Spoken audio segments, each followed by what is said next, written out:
On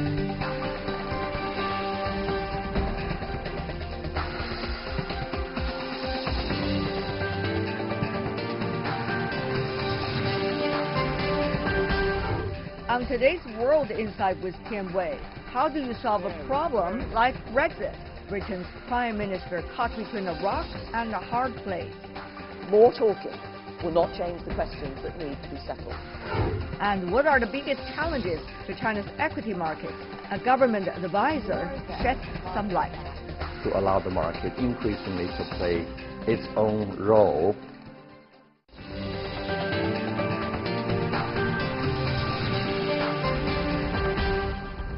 Hello and welcome to World Insight with me, Tian Wei. The program is coming to you live on CGTN. We start our show today in the UK, where Parliament will vote again on the government's divorce deal with the European Union on Tuesday. Yes, indeed, that is another new deadline. If lawmakers rejected the plan, the British Prime Minister will either have to negotiate a Brexit delay or let Britain out of the EU with no deal. Many fear that a no-deal Brexit would cause huge economic disruptions. What are the likely Brexit scenarios, and is the UK any closer to its exit goal? Before our discussion, take a look. The Brexit clock is ticking for Britain. The UK is due to leave the European Union on March 29, but the country is nowhere close to a breakthrough. Brexit talks between the UK and the EU remain deadlocked just a day before MPs are due to vote again on Prime Minister Theresa May's deal. Mrs. May is warning lawmakers that if they reject her Brexit divorce deal, Britain may never leave the EU. If we were simply asking for a bit more time to pass the legislation we need to implement Brexit once we've agreed the deal, a delay would be straightforward. But if it were a delay to give MPs even more time to decide what we're going to do, the EU might insist on new conditions that were not in our interest before they agreed to such an extension. And that might lead to a form of Brexit that does not match up to what people voted for.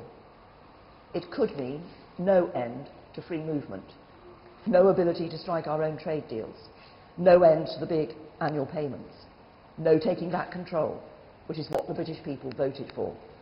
This week, there are three crucial votes that will decide which way the Brexit tide would turn. First, on Tuesday, MPs are scheduled to vote on Mrs. May's plan for Britain's departure. If she wins, Britain would be on course to exit the European bloc on the 29th. But there is still no consensus over her plan, and she is likely to lose the first vote. If that happens, she'd be back to square one, leading to a second vote on Wednesday. The MPs would then vote on leaving the Union without a deal.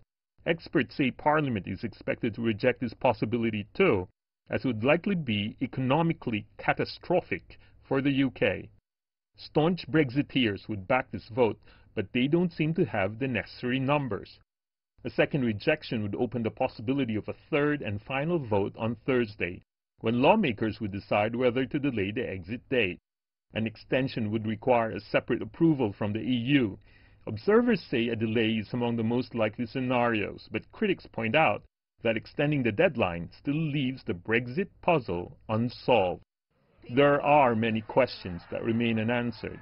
What happens if MPs vote down all three proposals? If a delay is approved, what new compromises could the EU offer the UK if they're willing to renegotiate at all?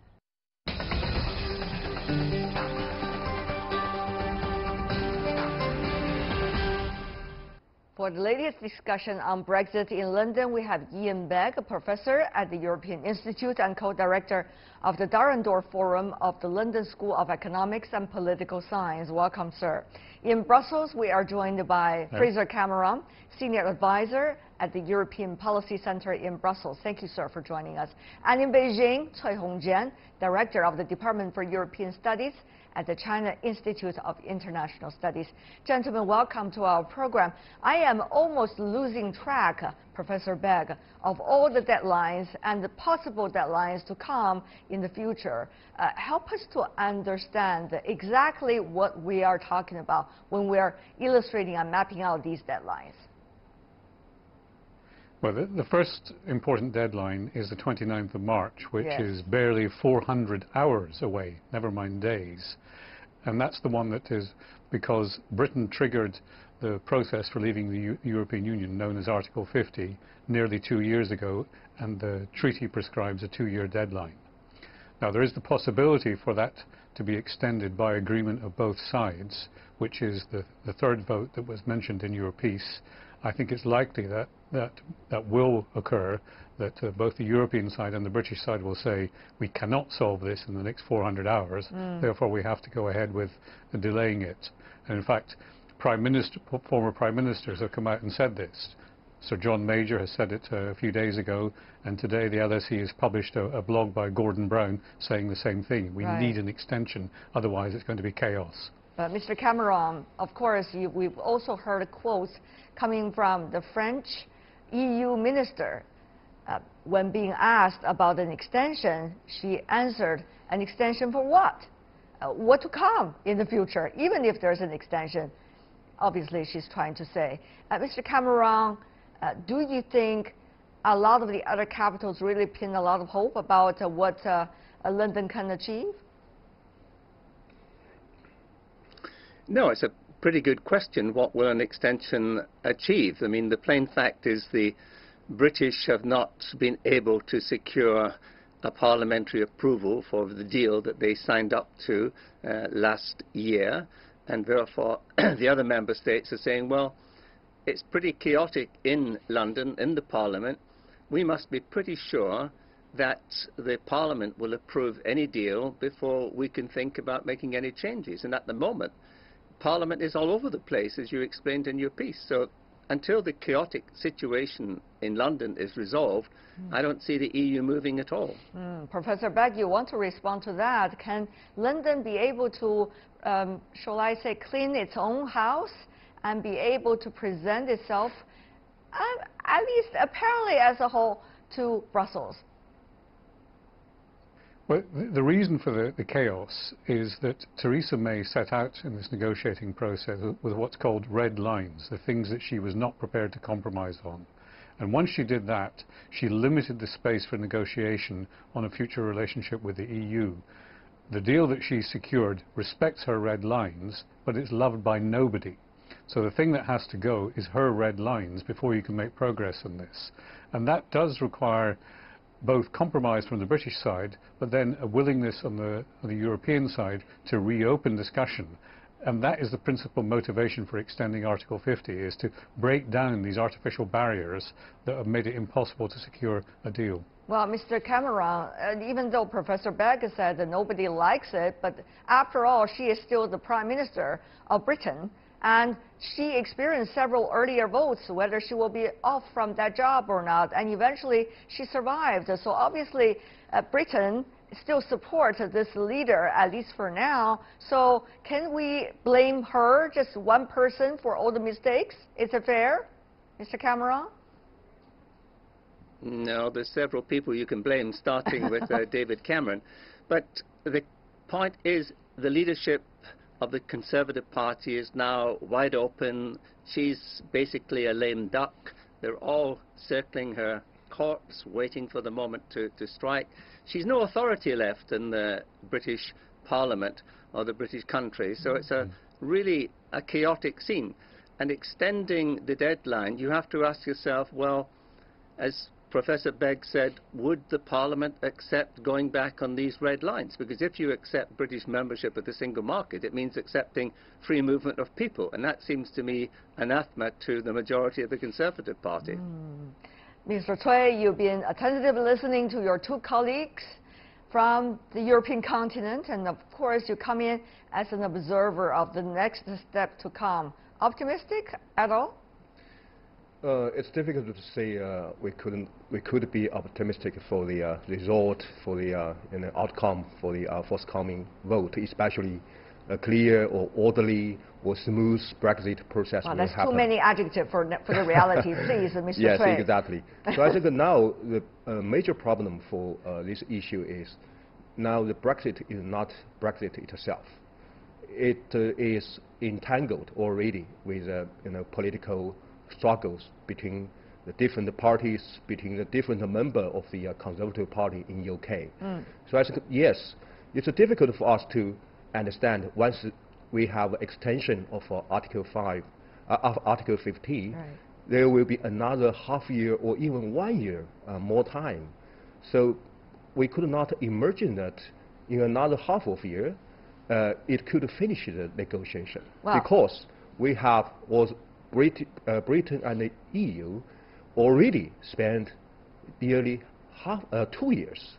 So I think now the big problem is how could UK, especially for the government or for the parliament, who will make the final decision? Who can take the majority, not only for the parliament and also for the majority of the British people? I don't have the authority to answer that, by the way. So, Professor Beck, you want to jump in on that? You have better prediction? I think we're at the position now where it's clear that the government is not able to make a clear-cut decision on this because the government itself is divided. Parliament is divided into several camps which are mutually exclusive. And there is then one way in which you can decide this, which is go back to a process of deliberation with the people. In France, as you may know, President Macron has launched his great debate, le grand débat, in which he's trying to take soundings from all sources to think about the way the country moves forward.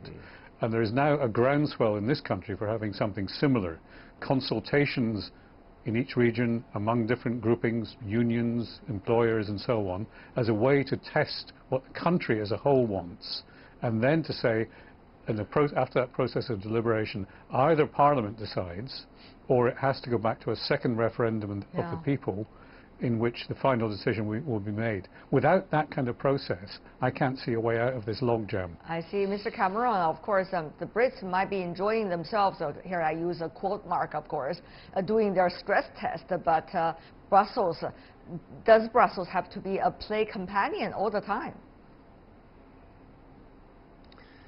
Actually, the mood is changing in Brussels. There's a feeling of exasperation with Theresa May and the UK. I would say quite a number of people say, look, the Brits have had their time to negotiate. It was a good deal. If you don't want it, sorry, bye-bye. And it's time for the Brits to go and find out if life outside the EU is actually as rosy as they think it will be. So I think, you know, there's not going to be any more sort of major changes from the EU side. They think they've compromised enough.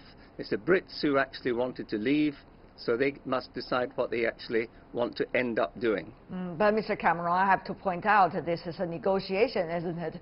I mean, in the negotiation, different sides just pretend with their attitudes from time to time. That's also one factor. Mr. Cameron, what is the real pose in Brussels from your knowledge?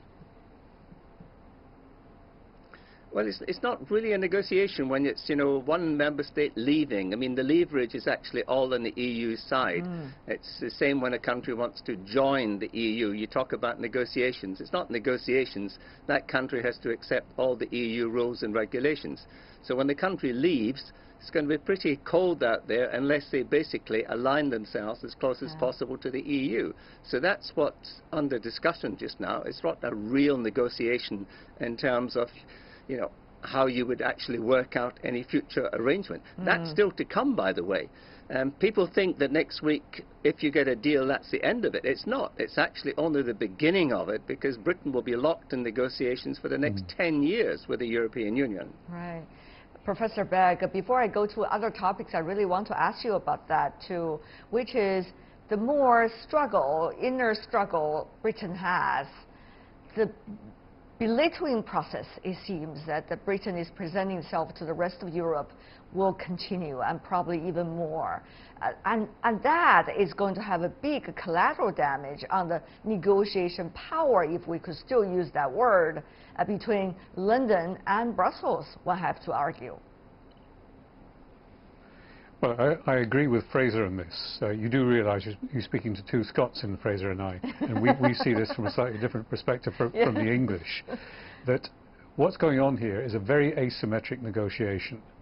There's one supplicant, which is the UK, and one other side which has all the cards really in its deck.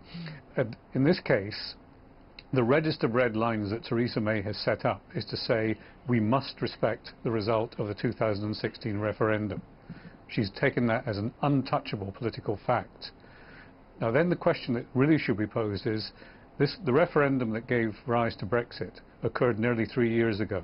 Opinion polls now tell us that the opinion has shifted away from favouring leaving the EU. Younger people who are more in the voting population now, in the electorate, than they were in the past, are very strongly in favour of something that affects their future, which is staying in the EU. So the political dynamics do change. After all, in our normal electoral cycle in the UK, we change we potentially change the government every 4 or 5 years. Right. How long should the mandate from a referendum last is the fundamental question at the core of this. Right. Besides the referendum earlier, 2 years ago, Mr. Cui, we seldom heard what exactly could represent the public's voice. As we know, there's divisions, as the two gentlemen brilliantly illustrated, so many of them within the UK Parliament. So we also heard recently about the new piece written by Gordon Brown, blaming the politicians inside the Parliament, their difficulties to come up with consensus and delaying the whole development process of the UK as a result. So, Mr. Cui, my question to you is, eventually, who will have a say? Is it the politicians who take politics as their game, their daily game, or is it likely to be another grand-scale decision-making way, like something similar to the referendum? Yes, now it's, I think, a very difficult game, even for the Brexit, for maybe the British political structure at large. Because we can find very interesting issue for this Brexit is where is the legitimacy for the decision maker. Right. Once it happened, like 2 years ago, 3 years ago, for this referendum, at that time it looks like it's the people to make a decision by voting something. So now, then the government, Theresa May's government, want to take back the authority from the people, from the Parliament. Say that, okay, now it's government to decide everything about the Brexit. But now the current situation is the Parliament is trying to take the power from the hand of the government. Say that now let's go back to the parliamentary democracy. So I think now, yes, from a people to a government and to a Parliament, always the dialogue is not only a dialogue between EU and the UK. Really, it's a deadlock between people, government, and Parliament. So, Ms. Cameron, how does Brussels see the nature of this change as interpreted by Mr. Cui?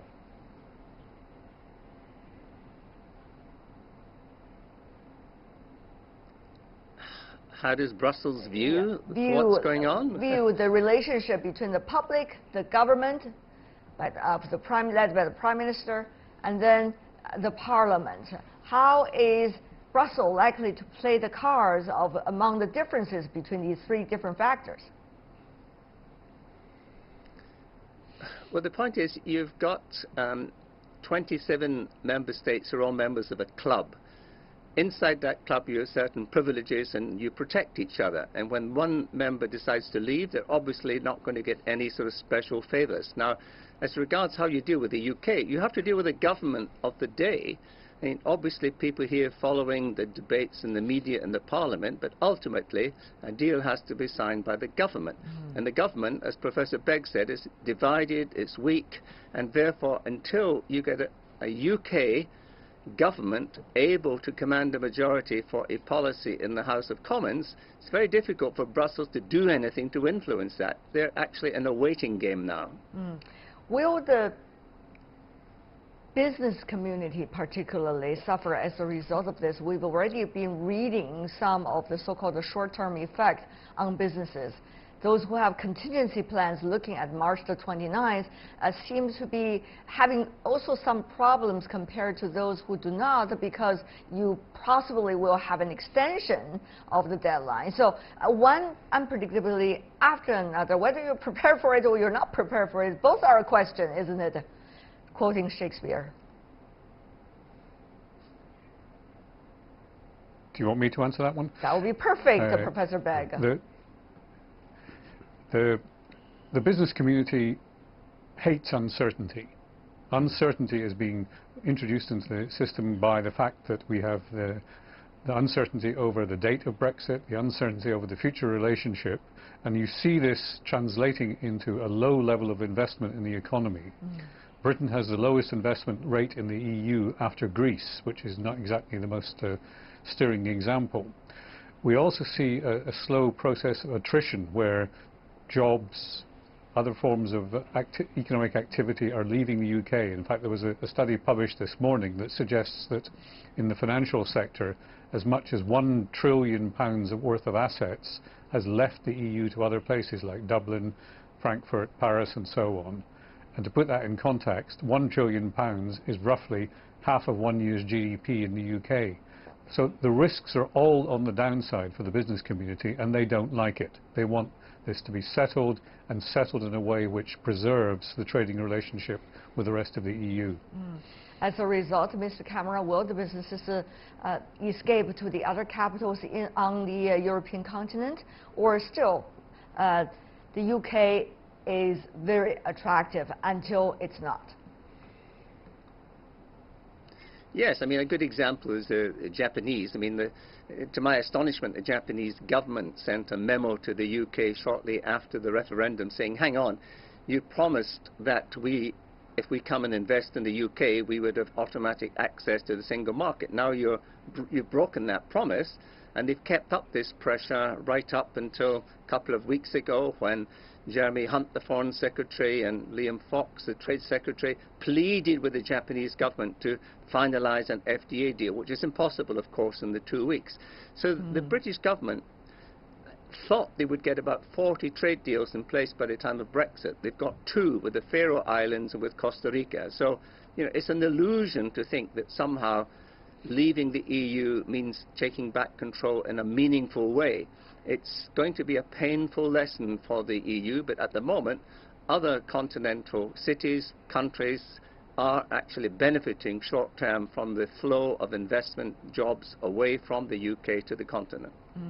Mr. Cui, of course, the UK case is a very interesting one for the rest of the world. As we know, that has a lot to do with the unilateralism, protectionism, and also the new trends that we have unfortunately seen in the rest of the world. So, Mr. Cui, do you think other capitals will take lesson from what's going on right now in the UK and the uncertain future as a result of the Brexit decision?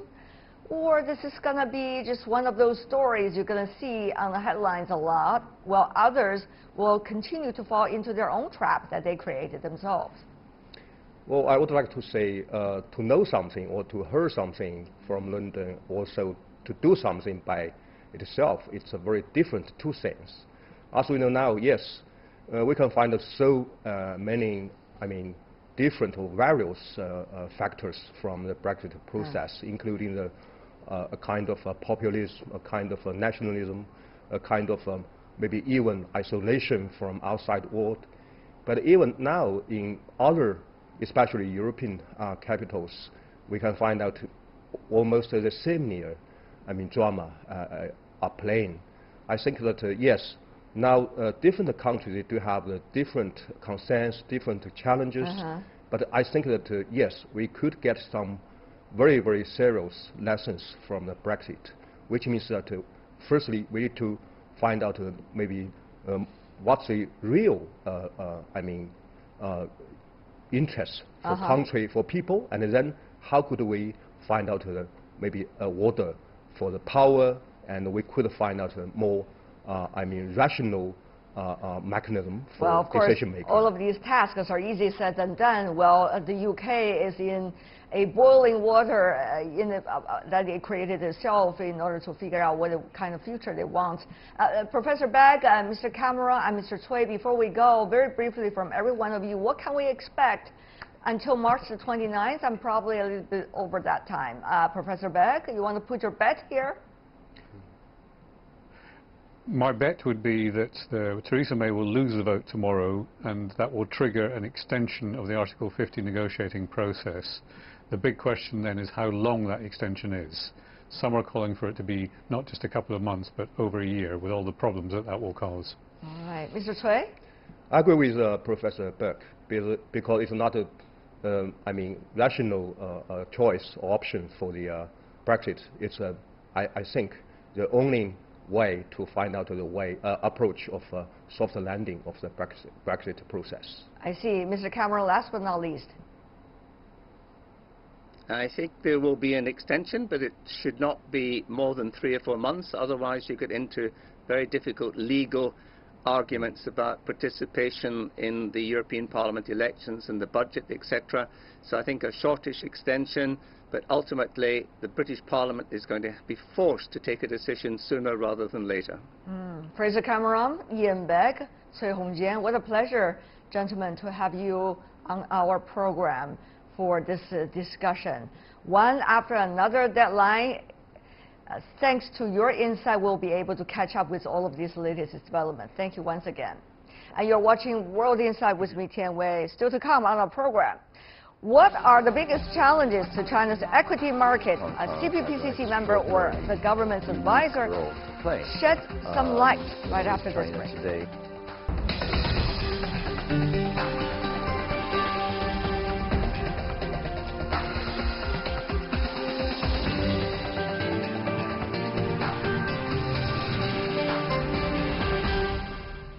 Welcome back. You're still watching World Insight with me, Tian Wei. China believes it is fighting 3 battles this year, including one against the financial risks.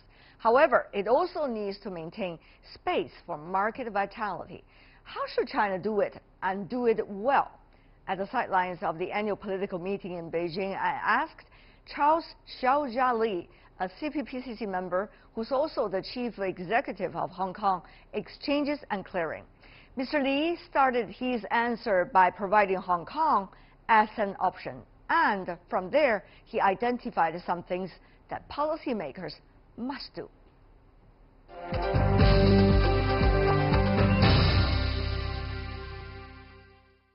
Mr. Li, what a pleasure to see you here at the 2 sessions. As the CPPCC member of Hong Kong, I'm sure you have a lot to offer in terms of the investment opportunities with Hong Kong's role. Hong Kong has an extraordinarily unique role to play. With China today being the 2nd largest economy, the 2nd largest equity market, and 3rd largest bond market, it's becoming very important for China to internationalize, meaning having a lot more international investors coming into China. And equally importantly is to find a way to deploy and diversify China's national wealth on the global scale. It's a 2-directional flow, right. And that is something that is going to define our next decade or 2 in terms of financial activities, and Hong Kong wanted to be the bridge to make that happen. But many say, why Hong Kong Stock Exchange and Clearing? Because there are a lot of budding Chinese mainland exchanges that is already going on, for example, that in Shanghai. Do you still really have the advantage?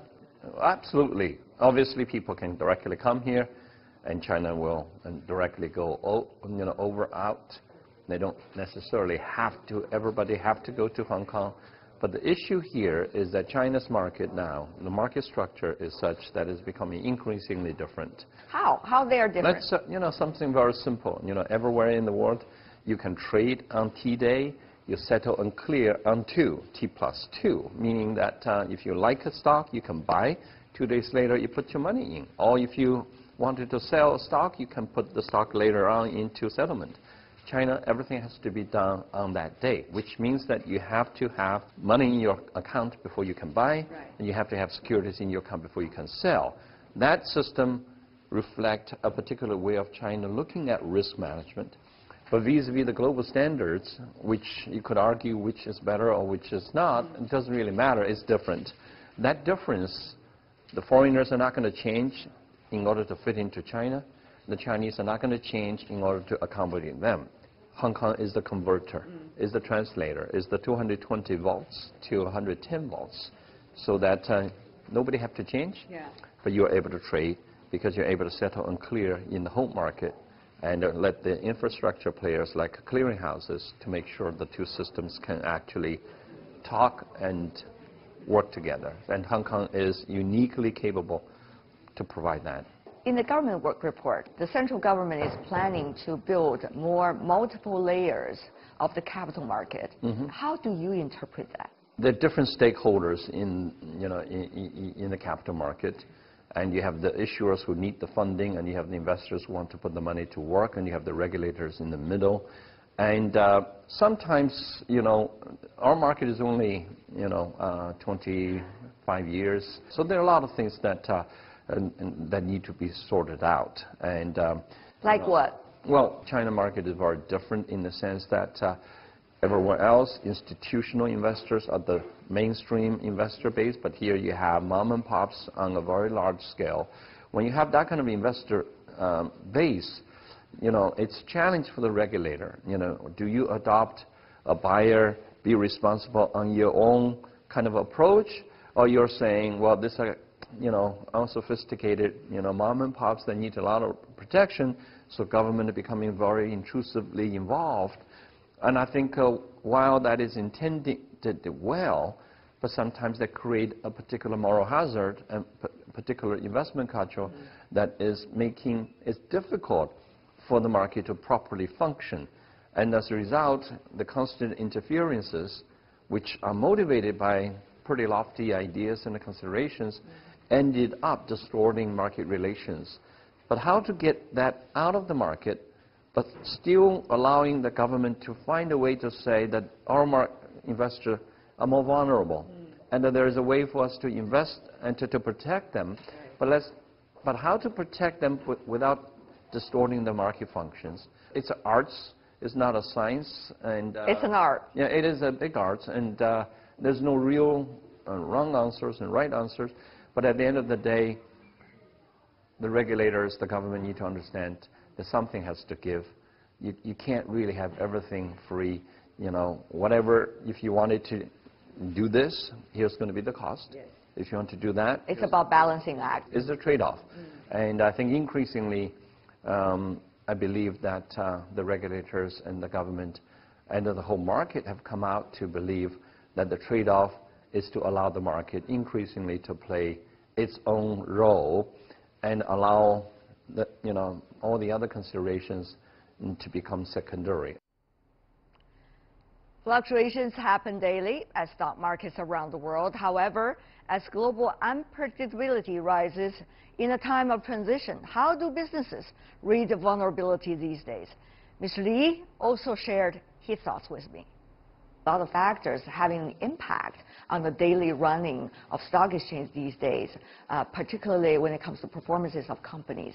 For example, geopolitics. What's going on between China and the United States certainly have an impact. Well, financial markets do not exist and operate in a vacuum. So these are broader geopolitical and political and economic factors. That's the nature of the beast. Everybody knows it. Investors knows about it. You can't control it, right? That's just the nature of the beast. The weather is going to have a mild rain, or tomorrow could have a typhoon. When you have a typhoon, you just have to prepare for it and deal with it. And but what you don't want is an artificial, man-made, a disaster, or decisions that created unintended consequences that ultimately is not something that investors should be, be made to face, because that's not something when they enter in the market, when you go out, you anticipate the weather is going to be different, it's going to change. Right. But you don't really anticipate a rock falling from the sky. That's not the sort of risk that you have in mind. So we just want to make sure that happens. But whether... But sometimes rock does fall from the sky. Yeah, it does. But it falls from the sky from a construction site. But it shouldn't really fall from, when you walk down, Times Square, right? So that's really is how... What's the frame of mind of the market? What's the broader set of circumstances people take for granted? And you just don't want the market to be surprised. China now comes into a very unique stage of its development, both within the country and the external factors. From your perspective, having been in the financial services for long, how would you interpret this stage from your perspective?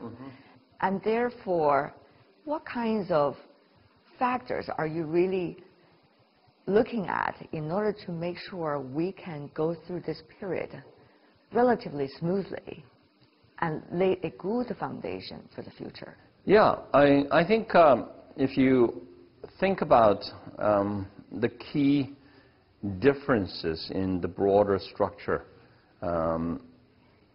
today vis-a-vis, let's say, 20 years ago, or even 10 years ago, I think in the past, the direction of funding capital flow is slightly different. China, for the longest time, has been an accumulator of capital. I think we're now increasingly becoming more focused also about exporting of that capital, because you know, we are already a very wealthy, large economy. But today, you know, at different times, at different sectors, sometimes you argue that we probably have more capital than we need, and we probably don't really have the proper ways of properly deploying those capital. So finding a way to deploy that capital beyond Chinese borders is becoming one differentiation characteristics vis-a-vis the last 20 years ago, number one. Number two, due to that urge to raise capital, then you obviously wanted to work with the people who have the capital, which means that you will need to change your own systems and standards to fit into the capital provider's system in order for that capital to flow. I think the key change today is that because of the direction, you know, on the other to the other side, and Chinese system today is already big enough, established enough, and has such a big, uniquely Chinese characteristics that China can no longer, or is either willing or able to fundamentally change in order to fit into the other system. And the other system is also becoming, is also increasingly recognizing the Chinese system has its own unique strength and differences. So coming back to your question, the difference is that the system are no longer easily changed to fit one another. So that's why I talk about Hong Kong's role of bridging that and converting and translating that difference.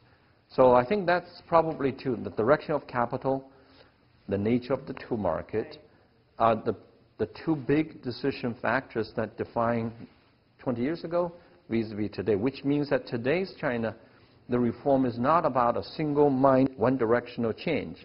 It's a very comprehensive look at your system. There's so many different stakeholders. The vested interests are very deep and broad right now. Right. Almost everything you do is going to be a trade-off. And so how to make that trade-off is becoming increasingly important. And if you don't do that right, you could really knock balance off the markets. Before we go, final question for you, Charles. You have beautifully illustrated the issues that we're facing right now. Here's the thing. Now, China celebrates 70th anniversary. Last year, we just celebrated 40th anniversary of reform opening up. So is there something that we can learn from maybe the very beginning of reform and opening up, or different stages of that, our history, that can inspire us and brave us in a way to move forward? Yeah, I think and that spirit is still there, because you know what we have all collectively put into our DNA in our last 40-some years is that change. And we have to keep changing. We have to keep adapting. But it has to be the right change. Well, nobody are able to tell you what is the right change. At that point, what yes. is the right change, Right. what's the wrong change. You just have to keep on trying. But you have to keep on learning. You have to be able to keep on adapting and adjust. The price could be bigger, some argue. Well, yeah, price can be bigger, but on the other hand, you also have a much larger system and a larger economy and larger financial system to absorb, you know, the shocks. But that also provides inherent ability for us to debate more, have a greater, you know, kind of a interactive, you know, formulation of policies, because you do have different interests today. We used to say the people, we should do something the people like, but the people today means very different than the people 20 years ago, you know. People can be peasants in the countryside, and can be urban migrant workers, can be entrepreneurial, can be just urban citizens, can be anybody. But they all beginning to have different needs, different kind of a vested interest, and what's the economic consequences, what the social consequences. But if we think this is the right price to pay, then the society needs to understand it, and we need to find ways to absorb those losses and to find a way to compensate for those losses. So it's no longer us binary and and black and white. Simple cut. Yeah, it's not that like that. It's very sophisticated. A big country comes with big responsibility. Charles, it's always a pleasure talking Perfect. to you. Yeah. Thank you so much for your time and your insights. Really Thank you. appreciate it.